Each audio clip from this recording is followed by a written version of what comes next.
Okay, let's get going on this pre-market or this post-market analysis here. Really great day on the workspace. Uh, Ended up pretty flat here at the end. Not a lot of action, but let's run back to the let's run back quarter to the open. These indexes had really good uh, really good confluence today. They weren't separated by much. We ran down initially to the pre-market high, and this is why we pre-market low, excuse me. This is why we watch both of these indexes. They will steer each other around all day. NQ did not make it to one of these major levels, but ES did and turned it around. Now, this really led into the trade of the day. If we go back to the, if we go back to our 1 minute chart, which is our execution chart, first thing I'd like to talk about these treasuries were down this morning in pre-market. We were watching those. They stayed fairly stable. They did come down a little bit initially, and then stayed really stable the rest of the day. So when we started out this market, we pretty much started to recognize really soon that we needed to get into this range trading mode where we start trying to trade the edges of these things. We made some good money here early on.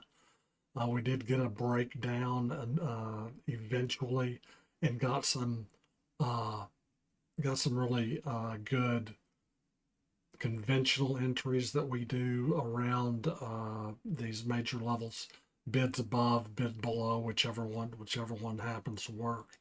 This all led down into this 1030 chain. This 1030 shift is where this reversal happened. And we had a lot of clues on this today.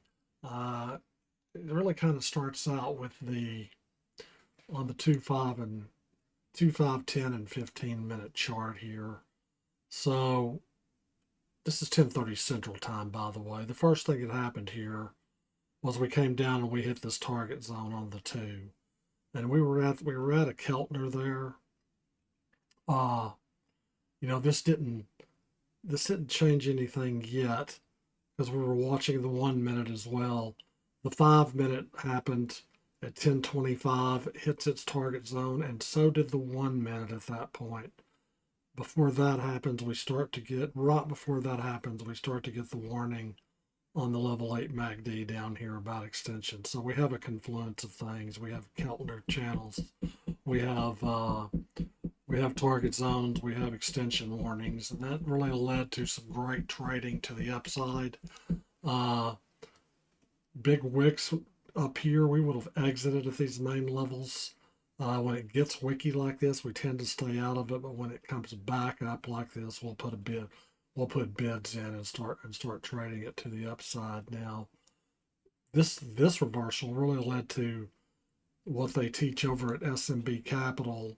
You guys can see those videos. They teach what's called a measured move, and when I see VWAP price crossing VWAP from a good distance away in the middle of the day, what you can do is you can go measure the most recent swing, and I'm going to use this line tool here and click there and move up to VWAP and measure it. So from right there to VWAP was 203 points.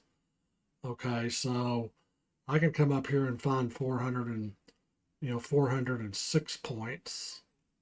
Now I need to make some more room. 1 second. 406 points. Let's see again. Let's go that. That was 203 up to 29,252, and 203 to that would be 452. So I'm going to escape it and move up there.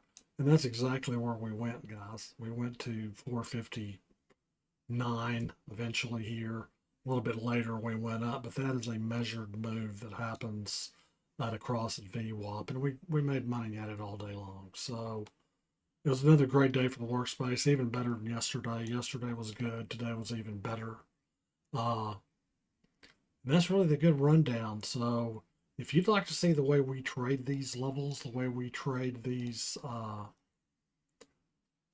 major levels, the way we do entries, the way we, enhance, our situational awareness with a number of different custom workspaces, uh, come visit us at level8trading.com.